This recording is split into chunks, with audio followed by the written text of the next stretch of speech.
be agreed to. The member for Bullwinkel seeing the call. Member for Bullwinkel has the call. Thank you, Speaker. Speaker, today I rise to speak on the Treasury Laws amendments, the Genetic Testing Protections in Life Insurance and Other Measures Bill 2025. This bill is a significant piece of legislation. It's about fairness, modernisation and the fundamental health of every Australian. At its core, this bill delivers on a clear commitment to ban the use of adverse genetic test results in life insurance. We are protecting Australians from being discriminated against simply because they took a proactive step to understand their own health. Speaker, I approach this bill not just as a Member of Parliament but through the lens of my career as a registered nurse and midwife. Throughout my years in clinical practice, I've stood at the bedside of patients facing the most daunting diagnoses imaginable. And I recently submitted my doctoral research focusing on the experiences of patients receiving medical treatments, specifically the impact of chemotherapy and immunotherapy infusions delivered in the home. I have seen firsthand the physical, emotional and financial toll that cancer treatment can take on an individual and their family. So when we talk about preventative health, we aren't just talking about a policy buzzword. We're talking about the difference between a patient undergoing a preemptive life-saving procedure or alternatively enduring the gruelling, exhausting cycles of chemotherapy and immunotherapy because a condition may have been caught late. I know the cost of the latter, and not just to the Medicare system and the health system, but the human cost. Genetic testing is at the frontier of preventative health. It allows us to move from the reactive healthcare model to a proactive one. But for that to work, patients must feel secure and feel safe to access the technology. Speaker, this is why the story of Zoe, a young woman from my home state in Western Australia, is so vital.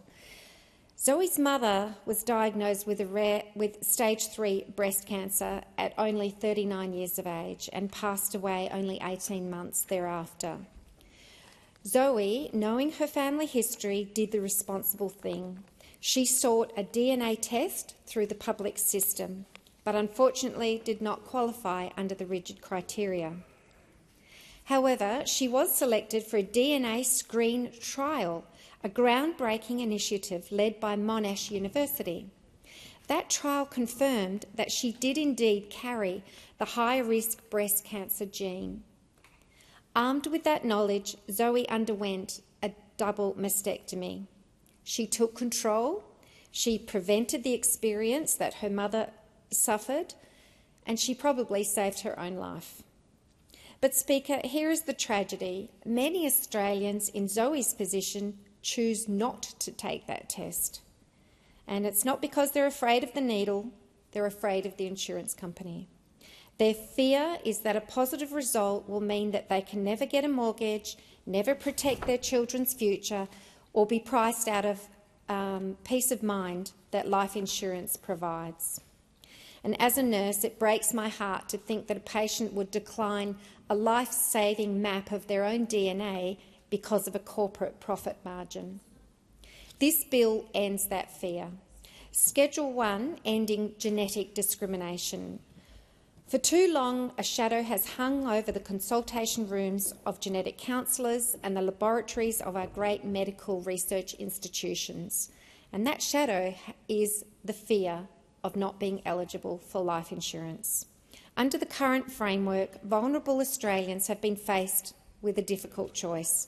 Do I take a genetic test that may save my life by identifying a predisposition to cancer or heart disease, or do I protect my family's financial future by ensuring that I can still access affordable life insurance? And, Speaker, in a first world nation like Australia, no one should ever have to make that choice. The evidence for change.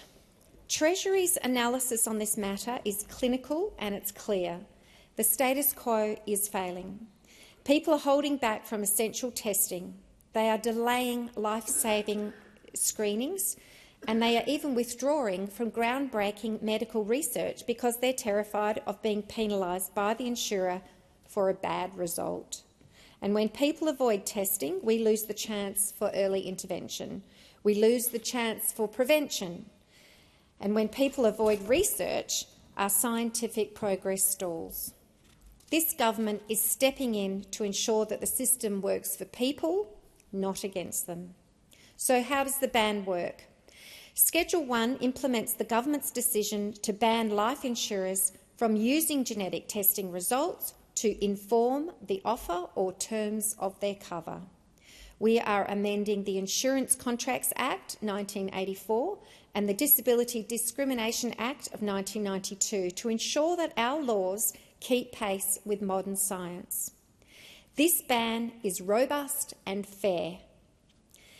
Integrity of underwriting means that insurers can still use the signs, symptoms or family medical history to conduct risk rate policies which are appropriate, but the hidden code of our DNA is protected.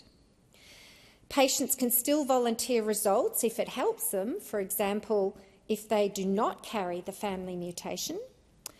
And there is strict enforcement. The bill creates civil and criminal penalties for non-compliance, regulated by ASIC. We're not just asking the industry to do better, we're requiring it to. Schedule 2. In Schedule 2, supporting the global investment, we are streamlining our financial markets by introducing licensing exemptions for foreign financial service providers. By reducing red tape for comparable regulators and professional investors, we're encouraging global capital to flow to Australia. For our superannuation and our retirement industry, this means better access to international markets and lower costs through increased competition. It's about making Australia a more sophisticated, competitive financial hub. Schedule 3 is modernising international finance, and it modernises our engagement with the multilateral development banks and the International Monetary Fund. In our region, these institutions are at the forefront of climate resilience and infrastructure. By providing a more flexible legislative framework for transactions, like our support for the World Bank and the Asian Development Bank, we ensure Australia remains a leader in regional development. We've ensured transparency remains paramount and any new financial obligations must be notified to government. Schedule 4 reduces the burden for financial advisors. It removes the redundant Stage 2 registration of financial advisors. Speaker, as a researcher, I'm a firm believer in efficient systems.